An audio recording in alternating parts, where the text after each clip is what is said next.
इस वीडियो को बनाते टाइम मैं एक मिक्स्ड इमोशन के अंदर बैठा हूं और मुझे पता है कि मैं ये वीडियो बनाने के बाद में रिग्रेट करूंगा, क्योंकि जब मैं इस वीडियो की रिसर्च कर रहा था ना, मुझे कुछ ऐसे प्यारे दोगले लोग मिले ना जो इस पूरे सिनेरियो को सही बता रहे हैं। कह रहे हैं कि भैया जो भी हो रहा है अरावली के अंदर एकदम सही हो रहा है, अपनी सरकार के ऊपर भरोसा रखो। भरोसा जिन्होंने तुम पे दिखा रखा, शर्म तो आज उनको आ रही होगी। पर पहले ये सारी चीजें हटा के ना मेन मुद्दे के ऊपर चलते हैं। इन क्रिएटर्स के बारे में, मीडिया के बारे में एंड के अंदर बात करेंगे, पर पहले ये मुद्दा समझते हैं कि एक्चुअल में अरावली के अंदर हो क्या रहा है। और जिन लोगों को कोई भी आइडिया नहीं है कि भैया ये मास्क वाला बंदा मुंह बना के क्यों बैठा हूं, उनको बेसिक नॉलेज दे देता हूं शॉर्ट के अंदर। गुजरात, राजस्थान, हरियाणा और दिल्ली के अंदर फैली हुई एक पहाड़ की रेंज है जिसको हम लोग अरावली हिल बोलते हैं। अभी ये जो अरावली है ना, ये नॉर्थ इंडिया के लिए जरूरी बहुत है, क्योंकि राजस्थान के अंदर जितनी भी डस्ट है ना, ये पहाड़ियां उसको नॉर्थ इंडिया के अंदर आने नहीं देती और इनकी वजह से प्रॉपर्ली नॉर्थ इंडिया के अंदर रेन भी होती रहती है। अभी हो क्या रहा है कि सुप्रीम कोर्ट की ना अरावली हिल्स को डिफाइन करने के लिए ना एक नई स्टेटमेंट आई है, जिसको लोगों ने थोड़ा सा मिस इंटरप्रेट कर लिया। हाँ, लोगों ने जो स्टेटमेंट के बारे में सोच रखा है, एक्चुअल में वो स्टेटमेंट नहीं है और मैं उस स्टेटमेंट को एक्चुअल में करेक्ट करना भी नहीं चाहता था, क्योंकि मे भी लोगों की आउटरीच कम हो जाए उससे। बट स्टिल क्योंकि ये मेरा एक काम है तो इसको भी कर देते हैं। सुप्रीम कोर्ट की एक जजमेंट आई है और ये जजमेंट किस में आई है? एक केस में आई है जो 1995 से चलता आ रहा है। एक ऐसा केस जो 1995 से चलता आ रहा है एनवायरमेंट को प्रोटेक्ट करने के लिए। उसके अंदर सुप्रीम कोर्ट ने अरावलीज को डिफाइन करने के लिए एक अलग से डेफिनेशन दी है और एक्चुअल में ये डेफिनेशन सुप्रीम कोर्ट ने नहीं दी है, एनवायरमेंट मिनिस्टर की तरफ से सुप्रीम कोर्ट को अरावली की पहाड़ियों को डिफाइन करने के लिए एक स्टेटमेंट रेकमेंड करी गई थी और सुप्रीम कोर्ट ने बोला कि हाँ भाई ठीक है, यही रख लेते हैं। अभी वो डेफिनेशन क्या है, सबसे पहले वो समझते हैं। डेफिनेशन ये है कि भैया जो भी पहाड़ियां 100 मीटर से ऊपर होंगी ना, सिर्फ और सिर्फ उन्हीं को अरावली कंसीडर किया जाएगा। और अगर 200 मीटर की पहाड़ियों के बीच में सिर्फ 500 मीटर का गैप है ना, तो जो बीच में 500 मीटर का एरिया होगा ना, उसको भी अरावली कंसीडर किया जाएगा। अभी ये क्लियर डेफिनेशन अभी की डेट में क्यों दी जा रही है? क्योंकि सरकार का इसके अंदर कहना है कि भैया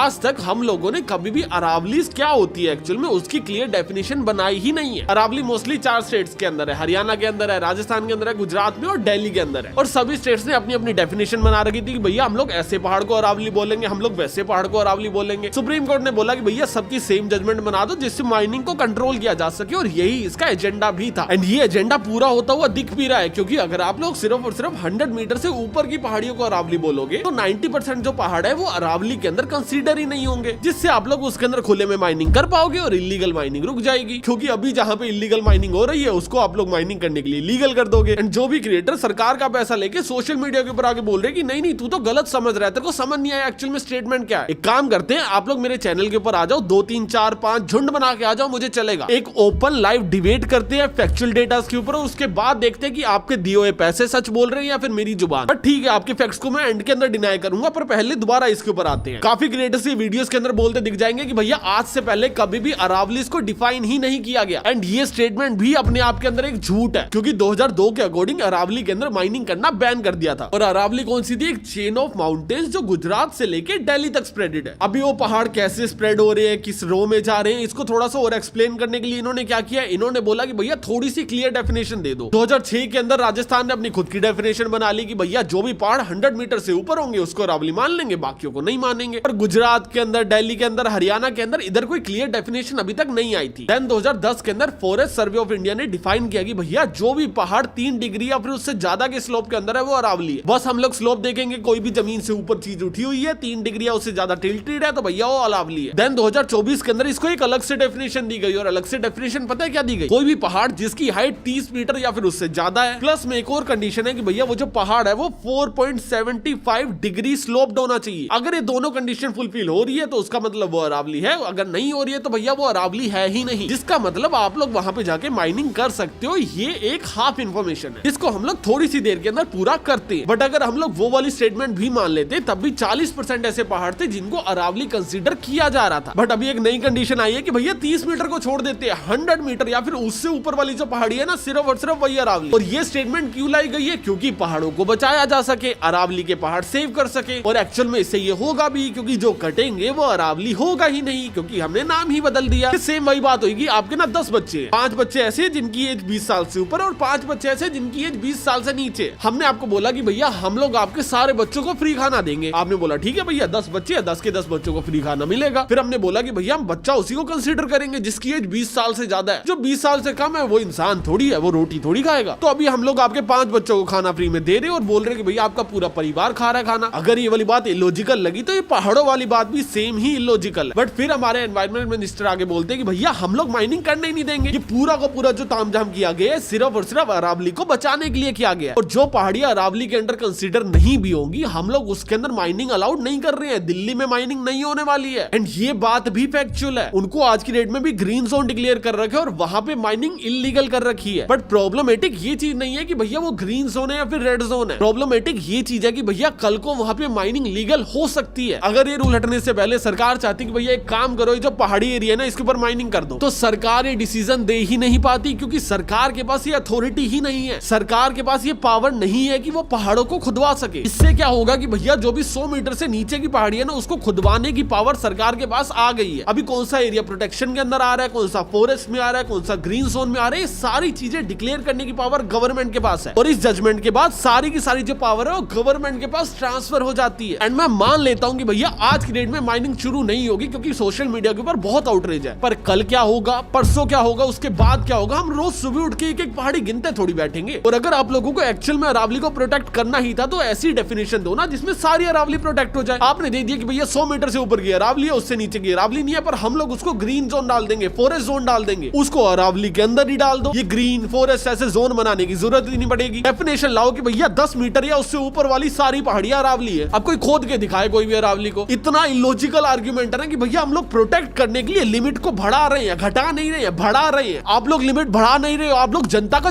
बना रहे हो। और आप लोगों को बना भी लोगे क्योंकि आपके पास पैसा बहुत है लोगों के मुंह पे मारने के लिए। सोशल मीडिया से पूरा नैरेटिव शुरू हुआ था, आपने 2 दिनों में खरीद दिया। पूरा सोशल मीडिया उल्टा हो रखा है कि भैया सरकार तो भगवान है। क्यों भगवान है? क्योंकि आपके पास करोड़ों रुपए हैं। कौन सा क्रिएटर नहीं बिका, मेरे को नाम लेके बताओ। 4 से छोड़ के सब बिके हुए इंस्टाग्राम के। क्यों? क्योंकि पूरा नैरेटिव चेंज हो गया। कुछ क्रिएटर तो इतने गिर चुके कि भैया वो पुलिस वालों की शहीदी तक ले आए बीच में। क्यों? क्योंकि 4 पैसे ज्यादा मिल गए थे हमको। मेरा बहुत क्लियर स्टेटमेंट है कि भैया आप सरकार बहुत अच्छी हो, आप लोग बहुत प्यारी सरकार हो। मुझे आप पे पूरा भरोसा है कि भैया आप लोग इलीगल माइनिंग चालू नहीं करवाओगे, पर लाइफ टाइम तक पावर तो आपके हाथ में रहने नहीं वाली। कल को कोई और सरकार भी आ सकती है, हो सकता है आपके हाथ से कल कोई पावर छीन जाए। तो कम से कम कानून तो ऐसा बना के जाओ ना जिससे कल को कोई और आगे उसको मिसयूज ना करे, या फिर आप ही का करने का मूड है। एंड कुछ लोग बोलेंगे कि भैया आप अपने देश की सरकार पे भरोसा क्यों नहीं करते? मैं नहीं करता। जब ये लोग झूठ बोलते हैं। दिल्ली के अंदर देखा क्या हाल है? दिल्ली के अंदर इन्होंने बोला कि भैया जो WHO के स्टैंडर्ड्स है ना हवा को मॉनिटर करने के, हम लोग वो चीज मानते ही नहीं है। पूरी दुनिया अलग है, इंडिया अलग है। इन्होंने बोला कि भैया हमने यमुना साफ कर दी, बल्कि एक नकली घाट बना दिया था। ये लोग हमें झूठ बोलते हैं कि भैया हवा साफ है, और वो चीज करने के लिए क्या करती है, एयर क्वालिटी इंडेक्स की जो मॉनिटर्स है ना उसके बाहर जाके पानी स्प्रे करना शुरू कर देते हैं, जिससे डस्ट कम कैप्चर हो, जिससे जो PM 2.5 है या फिर बाकी डस्ट है वो पानी से मिलके नीचे बैठ जाए और आसपास की हवा थोड़ी साफ हो जाए, जिससे हमें लगे कि भैया मॉनिटरिंग तो सही आ रही है, हवा तो साफ ही होगी। अगर मेरे फेफड़ों में कोई दिक्कत है तो वो मेरी पर्सनल इशू है, सरकार का इससे कोई लेना देना नहीं है। सरकार तो भगवान के बंदे, जैसे ये सरकार में आए एकदम से पवित्र होगी पूरी हवा। आफ्टर ऑल दिस कोई मुझे आगे बोले कि भैया सरकार पे भरोसा रख, नहीं करता मैं। एंड जो लोग बोल रहे हैं कि भैया अभी सरकार को थोड़ा टाइम तो दो, सरकार ने एकदम क्लियर डेफिनेशन बनाई है, इसके बाद इसको सही करेंगे, 100 मीटर का जो रूल है वो अभी लागू होने वाला है, उसके बाद इनको थोड़ा टाइम तो देके देखो। भैया राजस्थान में पहले से लागू है। राजस्थान का क्या हाल है? 25% अरावली गायब हो चुकी है। संसद के अंदर ऑफिशियल डेटा के अकॉर्डिंग 27,000 केस है इलीगल माइनिंग के राजस्थान के अंदर, अकेले राजस्थान में, जिसके अंदर से FIR पता है कितना पे हुई है? सिर्फ 3199 के ऊपर 11% रेट है FIR करने का। पकड़े देख लो कितने होंगे। राजस्थान में state government BJP, central government BJP, और क्या चाहिए आपको? और कितने वोट डालूं वो चीज रुकवाने के लिए? मैं खुद जाके वहां पे ट्रक कैप्चर करूं? सोचो इतनी पावरफुल सरकार है, इंडियन गवर्नमेंट है, ये कोई छोटी मोटी कंट्री नहीं है इंडिया। इंडियन गवर्नमेंट की बात कर रहा हूं मैं, भारत सरकार। और ये नहीं कि कोई इलीगल स्मगलिंग चल रही है, छुप छुप के कर रहे हैं, खुले आसमान के नीचे पहाड़ तोड़ रहे हैं बॉम्ब ब्लास्ट करके, ये लोग उसको नहीं रोक पा रहे हैं। ऐसा नहीं है कोई छुप के देश के कोने के अंदर लैपटॉप लेके हैकिंग कर रहे हैं, फिर नकली नोट छाप रहे और पकड़े नहीं जा रहे। खुले आसमान के नीचे रातों रात पहाड़ गायब कर दे रहे हैं और सरकार को पता नहीं है। टाइम्स ऑफ इंडिया की एक ड्रोन रिपोर्ट आई है जिसके अंदर राजस्थान की एक सिटी का काम की है, जिसके अंदर माइनिंग अलाउड थी और सरकार के अकॉर्डिंग माइनिंग हुई भी है 62,76,000 टन। बट इंडिया टुडे की रिपोर्ट बोलती है कि भैया 1.2 करोड़ टन माइनिंग हुई है, और बाकी जो भी बची हुई माइनिंग है वो सारी की सारी इलीगल माइनिंग। और मैं सिर्फ और सिर्फ एक सिटी की बात कर रहा हूँ, पूरे स्टेट की नहीं, पूरी अरावली की बात नहीं कर रहा हूँ मैं। जब कानून बने ना बने, आप लोग उससे पहले भी अरावली को सिर्फ खत्म ही होते हुए देख रहे हो, तो भैया कानून बनाने के बाद तो आपके पास एक पावर आ जाएगी ना। मैं बस वो पावर सरकार को नहीं देना चाहता हूँ। मुझे लॉ से, कानून से कोई दिक्कत नहीं है। मैं नहीं चाहता सरकार के पास वो पावर जाए। मैं कहता हूँ सुप्रीम कोर्ट उसको रेगुलेट करे। मैं चाहता हूँ भैया सरकार के पास कल को माइनिंग ऊपर करने की पावर ही ना हो। और ये डिमांड के अंदर कुछ गलत नहीं है, नक्सलवादी या फिर एंटी नेशनल कुछ भी नहीं है, बस एक डर है कि भैया कल को कोई भी आगे इस पावर का मिसयूज कर सकता है। और हमारे एक न्यूज रिपोर्टर है ना आपकी अदालत वाले, इन्होंने अभी अपने एक एपिसोड के अंदर बोला कि भैया दिल्ली ये जो एकदम हुक्का बनी हुई है ना, जो इतना पोल्यूशन है ये अरावली की वजह से है। दिल्ली की आकृति एक कटोरी की तरह है जो 3 तरफ से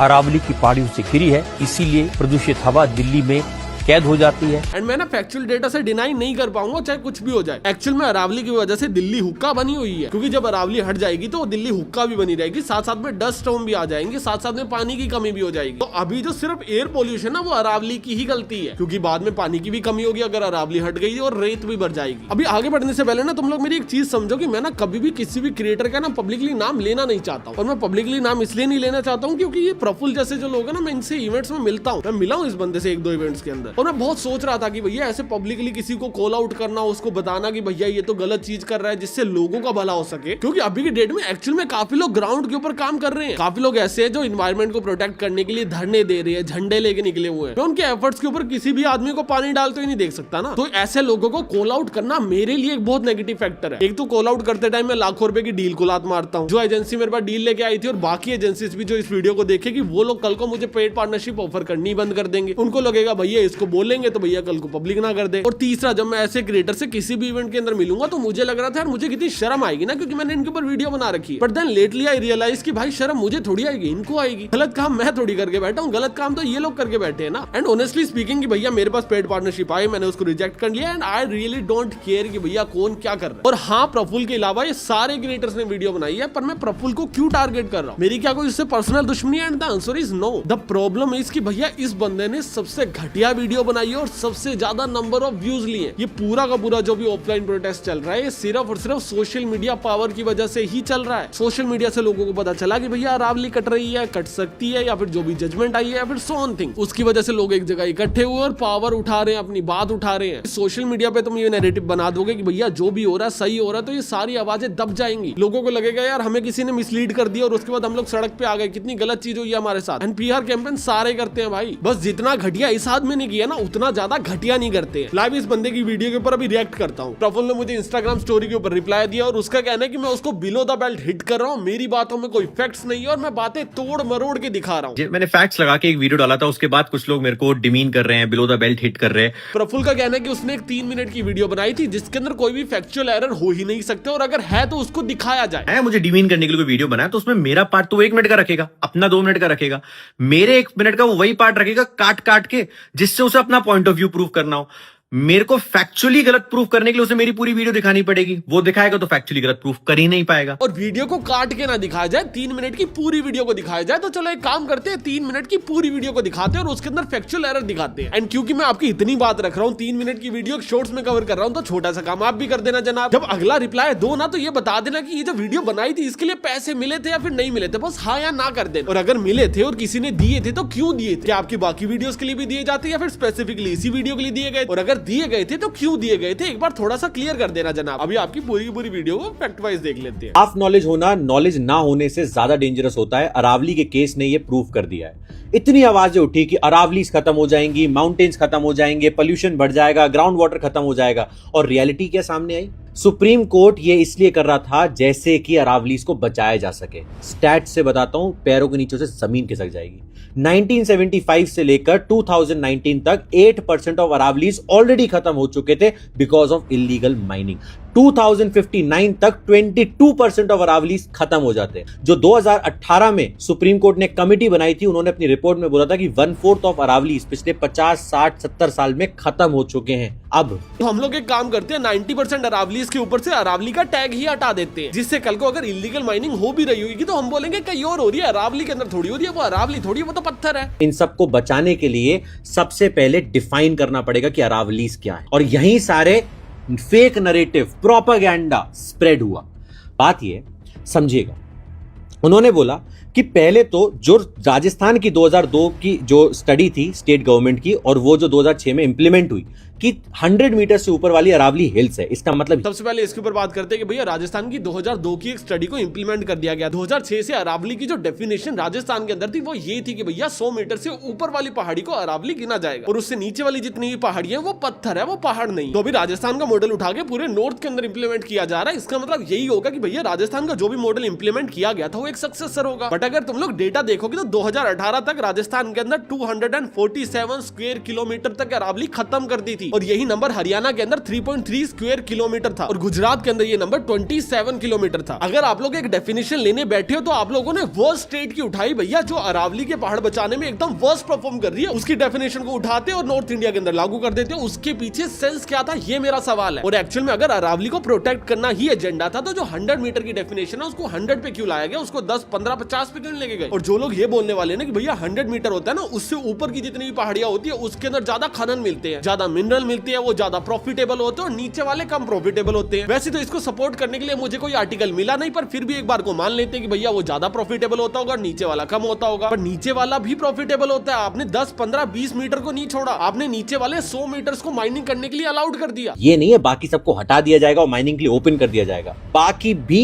इक्वली प्रोटेक्टेड है। यहाँ पे थोड़ा सा फैक्ट चेक करना चाहूंगा जनाब, क्योंकि वो इक्वली प्रोटेक्टेड तो नहीं है। समझो कि सुप्रीम कोर्ट की नवंबर की जजमेंट से पहले अरावलीज को 3 तरह से प्रोटेक्शन मिली हुई थी। पहली प्रोटेक्शन थी द नोटिफिकेशन पावर, जिसके अंदर एनवायरमेंट प्रोटेक्शन 1986 के अंदर वहां पे रूल बनाया गया था कि भैया आप लोग वहां पे पेड़ नहीं काट सकते हो, ना ही आप लोग वहां पे माइनिंग कर सकते हो, ना ही वहां पे कोई भी इंफ्रास्ट्रक्चर बिल्ड कर सकते हो। और अगर आपको ऐसी कोई भी चीज करनी है तो आपको सेंट्रल गवर्नमेंट से पहले परमिशन लेनी पड़ेगी, उसके बाद कर पाओगे। सेकंड जो प्रोटेक्शन दी गई थी अरावलीज को वो थी सुप्रीम कोर्ट प्रोटेक्शन, जिसके अंदर 2002 के अंदर अरावलीज के अंदर काफी ज्यादा इलीगल माइनिंग चल रही थी और सुप्रीम कोर्ट ने एक जजमेंट पास करी थी, जिसके अंदर उन्होंने बोला था कि भैया अगर आप लोगों को राजस्थान और हरियाणा के अंदर माइनिंग करनी ही है तो आपको पहले सेंटर से पूछना पड़ेगा, स्टेट बीच में नहीं बोल सकती। आप लोग जाके सेंटर से परमिशन लेके आओ, उनसे लाइसेंस लेके आओ, उसके बाद आप लोग माइनिंग करना। और जब 2008 के अंदर सुप्रीम कोर्ट ने इसको रिव्यू किया तब भी इलीगल माइनिंग चल रही थी, तो सुप्रीम कोर्ट ने एक लॉ लाया कि भैया इसके ऊपर ब्लैंकेट बैन लगा दिया जाएगा। दैट मींस अगर आपके पास लाइसेंस है आप लोग तब भी माइनिंग नहीं कर सकते, गवर्नमेंट नए लाइसेंस इश्यू नहीं कर सकती माइनिंग के लिए, और किसी भी कंडीशन के अंदर माइनिंग नहीं होगी। और तीसरी प्रोटेक्शन थी फॉरेस्ट प्रोटेक्शन की, भैया जो भी एरिया फॉरेस्ट एरिया के अंदर आता है उसके ऊपर प्रोटेक्शन लगाई जाती है और उसको आप लोग माइनिंग करने के लिए, पेड़ काटने के लिए यूज नहीं कर सकते। पर किसी भी एरिया को फॉरेस्ट प्रोटेक्शन से हटाना स्टेट और सेंट्रल गवर्नमेंट के हाथ में होता है, अनटिल अनलेस सुप्रीम कोर्ट जान के उसके अंदर इंटरफेयर करना चाहे। अगर सुप्रीम कोर्ट उसके अंदर इंटरफेयर नहीं करना चाहती तो स्टेट और सेंटर मिलकर उस प्रोटेक्शन को हटा सकते हैं। अभी ये नई जजमेंट के बाद क्या हुआ, 5 तरह से प्रोटेक्शन मिली। सबसे पहले ब्लैंकेट बैन को एकदम से हटा दिया गया, सुप्रीम कोर्ट का बीच में से रोल ही हट गया। सुप्रीम कोर्ट ने बोला था कि भैया किसी भी तरह की माइनिंग इलीगल होगी, जो कि अभी नहीं है, क्योंकि अभी 100 मीटर का एक बेंचमार्क सेट कर दिया गया कि भैया उससे ऊपर पहाड़ है, उससे नीचे पत्थर है। सेकंड सेफ्टी है फॉरेस्ट प्रोटेक्शन, जैसे पहले दे रखी थी वैसे अभी दे रखी है, पर उसको सेंट्रल और स्टेट गवर्नमेंट मिलकर हटा सकती है। तीसरी प्रोटेक्शन थी द नोटिफिकेशन पावर, जिसके अंदर एनवायरमेंट प्रोटेक्शन एक्ट के अंदर उनको सेफ्टी दी गई थी। अभी एनवायरमेंट प्रोटेक्शन एक्ट के अंदर सेफ्टी उनको दी जाती है जो पहाड़ होते हैं, आपने इनको पहाड़ से ही हटा दिया। तो जो भी 100 मीटर से ऊपर है, हाँ डेफिनेटली आज भी उनको प्रोटेक्शन है, पर जो 100 मीटर से नीचे है उनके पास प्रोटेक्शन हट गई। और 2 प्रोटेक्शन दी गई है, जिसको मैं थोड़ा सा आगे एक्सप्लेन करता हूँ, क्योंकि उसके ऊपर हमारे प्रफुल्ल सर ने भी कुछ बोला है। तो पूरा सिस्टम के लिए सुप्रीम कोर्ट ने एक सिस्टम बनाया कि एक टेक्निकल टीम बैठेगी जो पूरा गुजरात से लेके राजस्थान तक सब कुछ नोटिस करेगी और उसके बाद डिसाइड किया जाएगा कि कहां पर हमें माइनिंग करने देना है। और अभी के लिए सब पे स्टे लगा दिया। सर थोड़ा सा फैक्ट चेक कर दूं, ये टीम सुप्रीम कोर्ट नहीं बिठा रही है, ये टीम एनवायरमेंट मिनिस्ट्री की है। और ये वही एनवायरमेंट मिनिस्ट्री है जिन्होंने 100 मीटर का प्रपोजल दिया था, जिसके खिलाफ ऑलरेडी आधी से ज्यादा दुनिया है, लोग उसी के खिलाफ तो प्रोटेस्ट कर रहे हैं। तो लास्ट की 2 यही प्रोटेक्शन थी कि भैया तब तक माइनिंग को बैन कर दिया जाएगा जब तक गवर्नमेंट कोई भी सस्टेनेबल प्लान नहीं देगी। और प्लान कौन सी गवर्नमेंट दे रही है, जिसने ऑलरेडी 100 मीटर को अलाउ करवाया। तो जैसे ही 100 मीटर के ऊपर कैसे और किधर माइनिंग करनी है उसका एक प्लान सुप्रीम कोर्ट के अंदर दे दिया जाएगा, माइनिंग शुरू हो सकती है। अब बोल सकते हो कि भैया अभी नहीं होगी, अगले साल नहीं होगी, क्योंकि आउटरीच हो गई है। अभी लोगों को समझ आ गया, नहीं सांस भी तो जरूरी है, वो भी तो साफ आनी चाहिए। हर किसी को इतने पैसे तो मिल नहीं रहे कि भैया वो एयर प्योरीफायर ले ले 3-4 अपने घर पे, है ना। बाकियों के घर पे तो वही धूल मिट्टी वाली हवा आ रही है सर अभी भी। और इतना तक किया कि जो अरावली, मतलब आप समझ लो 100 मीटर तो छोड़ो, जो 100 मीटर के ऊपर है उसके बाद भी जो नीचे का एरिया है ना, जैसे 2 अरावली रेंजेस के बीच 500 मीटर का एरिया है, वो भी प्रोटेक्टेड रहेगा। सर इसको भी एक काम करो, पूरा बताओ, 2 पहाड़ों के बीच में अगर 500 मीटर का गैप है तो जो बीच वाला एरिया उसको अरावली गिना जाएगा। बट अगर वो गैप 501 मीटर, 600, 700, 1000 या 2000 मीटर का है तो वो बीच वाले एरिया को अरावली नहीं गिना जाएगा। और ऐसी कितनी पहाड़ी है जो 500-500 मीटर के गैप के अंदर और बीच वाले एरिया को अरावली गिन रही है, इसका कोई रियल डेटा अभी मार्केट के अंदर नहीं है। तो बोलना कि देखो हम लोग इस तरह से ही प्रोटेक्शन दे रहे हैं और इससे कितना इफेक्ट होने वाला है, इसके ऊपर हम लोग अभी डिबेट कर ही नहीं सकते। अभी इधर प्रफुल्ल सर हमें बताते हैं कि भैया पैसे से क्या क्या खरीदा जा सकता है। और ये सिर्फ एनवायरनमेंट को बचाने के लिए नहीं, उन ऑफिसर्स को बचाने के लिए भी किया जा रहा है जिन्होंने अपनी जान दे दी अरावलीज को बचाते बचाते।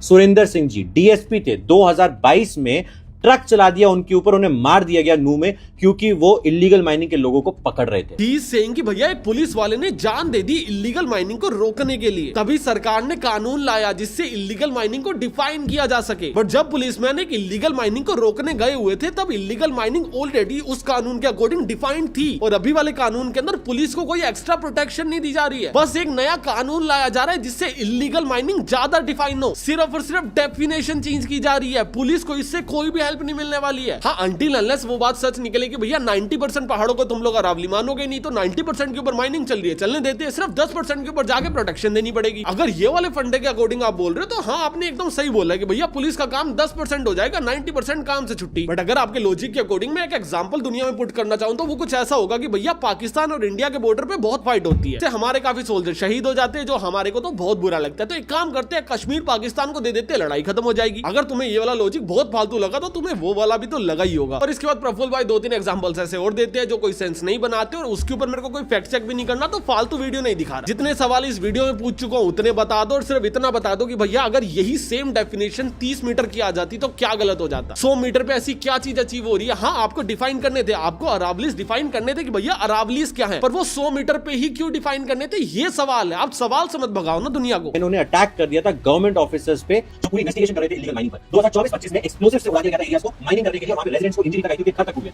इन सब को चेंज करने के लिए, इन सारी चीजों को रोकने के लिए एक क्लियर डेफिनेशन बनाई जा रही थी, जैसे गुजरात से। नाउ ही इज सेइंग कि भैया सारी चीजों को रोकने के लिए क्लियर डेफिनेशन बनाई जा रही थी जिससे इनको रोका जा सके। अगर इनको रोकने के लिए डेफिनेशन बनाई जा रही है, दैट मींस आप लोग इन चीजों को अभी इलीगल डिक्लेयर कर रहे हो। बट आपके अकॉर्डिंग जो भी पहले हुआ वो ऑलरेडी इलीगल था, तो मतलब वो ऑलरेडी डिक्लेयर था। तो अभी आपने क्या किया, अभी आपने लिमिट्स को पुश कर दिया। जो पहले 30 मीटर थी वो अभी 100 मीटर हो गई, तो कल को अगर 30 मीटर, 40 मीटर, 50 मीटर टूटेगा तो वो इलीगल नहीं होगा, क्योंकि वो अरावली नहीं है। And that is the main problem, वो अरावली नहीं बचेगा। कल को आप आगे बोलोगे अरावली सेफ है, यस, क्योंकि अरावली है ही नहीं वो जो अब तोड़ रहे हो, आपने नाम बदल दिया। सेम वही एग्जांपल कि भैया 10 बच्चे हैं, 10 का नाम राहुल है, आपने क्या किया, 7 बच्चों को बोला आज से तेरा नाम श्याम है, और पब्लिकली जाके बोल रहे हो सारे राहुल सेफ है। अरे 7 बच्चों का नाम बदल दिया आपने, और आप ये नहीं कह रहे 10 बच्चे सेफ रहेंगे, आप कह रहे हो सारे के सारे राहुल सेफ रहेंगे। यही प्रॉब्लम है सबसे बड़ी, और सभी ने इसके ऊपर वीडियो बनाई है, मुझे उससे कोई ज्यादा दिक्कत नहीं है। पर आप ये पुलिस वाले का केस क्यों लेके आए बीच में, क्यों इमोशनल एंगल डाल रहे हो? भाई वो किसी का पति या बाप होगा, तेरी तो बस एक पेड पार्टनरशिप है। आफ्टर ऑल दिस मेरे पास इस चीज को टैकल करने के सिर्फ और सिर्फ 2 तरीके हैं। पहला कि भैया पैसे लो, चुपचाप बैठ जाओ एंड नथिंग हैपेंड। सेकंड कि भैया इस चीज के खिलाफ आओ, आप लोगों को बताओ कि भैया एक्चुअल में चल क्या रहा है, और उसके बाद चुपचाप हाथ में हाथ रख के बैठ जाओ। और मैं दोनों तरीके नहीं अपना रहा, मैं जा रहा हूँ तीसरे तरीके के ऊपर, वो है एंटी गवर्नमेंट। मेरा एक बहुत सिंपल सा फॉर्मूला है कि भैया मार्केट में पैसे बांटे जा रहे हैं, कौन बांट रहा है? सुप्रीम कोर्ट दे रही है, गवर्नमेंट दे रही है, या वो माइनर्स दे रही है? किसी का फायदा है तभी एक क्रिएटर को 5-5, 6-6 लाख रुपए मिल रहे हैं ना। किसका फायदा हो रहा है यहाँ पे? किसके फायदे के लिए सोशल मीडिया पे नैरेटिव बदला जा रहा है? कैसे 2 दिनों के अंदर अंदर 30-40 क्रिएटर ने अरावली के सपोर्ट में वीडियो बना दी। और अभी प्रॉब्लम पता क्या है, मैं भी ना बाय प्रोफेशन एक मार्केटर ही हूँ, मुझे सब समझ आती है कि भैया क्या चीज मार्केटिंग है, सारे के सारे कैंपेन्स आ जाते हैं, कोई कंपनी मुझे अप्रोच करे ना करे, मुझे पता होता है मार्केट में क्या चल रहा है। और अगर नैरेटिव चेंज करना है तो भैया हमें भी आता है, और अगर तुम लोग मेरे साथ हो ना तो इस नैरेटिव को चेंज करते हैं। I am gonna create a video for Instagram, क्योंकि वहां पे ज्यादा रीच आती है, क्योंकि शॉर्ट्स पे ज्यादा व्यूज आते हैं, जिसके अंदर मैं पब्लिक को अवेयर करूंगा कि भैया सारे के सारे क्रिएटर्स पेड मार्केटिंग कर रहे हैं। एक्चुअल में अरावलीज अभी भी खतरे में हो सकती है इसलिए क्योंकि कल को मेरे को गवर्नमेंट आके ये ना बोलते कि भैया ये एंटी नेशनल है। एंड आप लोगों को सोशल मीडिया क्रिएटर्स के बारे में नहीं सुनना चाहिए, और आपको खुद से स्टडी करनी चाहिए। एंड गवर्नमेंट ने इलीगल होने के बाद भी काफी सारी माइनिंग्स को नहीं रोक पाई और नाकामयाब रही है इसके अंदर। मैं इसकी एक शॉर्ट वीडियो बनाऊंगा और उसको मीम पेजेस के ऊपर प्रमोट करवाऊंगा। अभी उसको प्रमोट करवाने के पैसे कहां से आएंगे भैया? मैं लाखों रुपए ऑलरेडी ब्रांड डील से मना कर चुका हूं, फ्यूचर प्रमोशंस के लिए मैं ना बोल चुका हूं, तो मैं मेरी जेब से ज्यादा खर्चा नहीं कर सकता। ये वीडियो जितना पैसा जनरेट करेगी, मैं सारा का सारा पैसा विद स्क्रीनशॉट 1 हफ्ते बाद डिस्क्रिप्शन के अंदर पिन करके लगा दूंगा। अभी ये वीडियो जनरेट करे 200 रुपए, ये वीडियो जनरेट करे 2 करोड़ रुपए, सारा का सारा पैसा सिंगल पैसा जाएगा अपनी प्रमोशन के अंदर, जिसका पूरा का पूरा एजेंडा ये होगा कि भैया अगेन सोशल मीडिया के नैरेटिव को बदल दिया जाए। एंड मैं मीम मार्केटिंग इसलिए यूज कर रहा हूं क्योंकि कॉस्ट ऑफ व्यूज काफी कम होती है उसके अंदर, जिससे हम लोग कम कॉस्ट के अंदर ज्यादा इस वीडियोस को फैला पाएंगे और नैरेटिव को फैला पाएंगे। और अगर तुम लोग भी इसके अंदर सपोर्ट करना चाहते हो तो तुम्हारे पास भी 2 तरीके हैं। पहला, इस वीडियो के नीचे थैंक्स का ऑप्शन आ रहा होगा, उसके अंदर तुम लोग कितने भी पैसे मुझे भेज सकते हो। जितने ही पैसे तुम लोग मुझे इस वीडियो के ऊपर भेजोगे वो मेरे एडसेंस रेवेन्यू के अंदर रिफ्लेक्ट होंगे। 1 हफ्ते बाद मैं उस पूरे रेवेन्यू का स्क्रीनशॉट लूंगा और तुम्हें दिखाऊंगा कि एक पैसा पीआर मार्केटिंग के अंदर स्पेंड हुआ है विद बिल। बट तुम में से काफी लोग ऐसे होंगे जिनके पास पैसा नहीं होगा, दिल भी लाइक कि भैया हम प्रमोट नहीं कर सकते, हम पे नहीं कर सकते, विच इज फाइन। तो आप लोग दूसरे क्रिएटर्स को टैग कर सकते हो कि भैया इसके ऊपर वीडियोस बनाओ, जो भी 4-5 बचे हुए क्रिएटर्स हैं उनको टैग करो। एंड ये वीडियो फ्री टू यूज है, इसकी क्लिप्स काटो, कहीं पे भी सर्कुलेट करो, आपको कोई कॉपीराइट नहीं आएगा। रीअपलोड मार दो, सोशल मीडिया पे काटो, कहीं मर्जी बेचाओ वीडियो, जीरो कॉपीराइट है इस वीडियो के ऊपर, बस इसको फैलाओ एंड स्पेशली उस वीडियो को काट के फैलाओ कि भैया सोशल मीडिया के ऊपर एक प्रोपेगेंडा चल रहा है। एंड ये मेरा बेस्ट है जो मैं कर सकता हूँ, मैं तुम्हारे बेस्ट की वेट करूंगा। अगर तुम लोग पे करना चाहो, नीचे थैंक्स का बटन आ रहा होगा, उसके अंदर कोई भी अमाउंट सिलेक्ट करके आईफोन, एंड्रॉइड, पीसी, विंडो कहीं से भी जाके तुम लोग कर सकते हो। और अगर मैं तुम्हें इंस्टाग्राम स्क्रॉल करते हो किसी भी मीम पेज के ऊपर दिख जाऊं, दैट मींस हमारा ये कैंपेन काम कर रहा है। See you guys in the next video, तब तक के लिए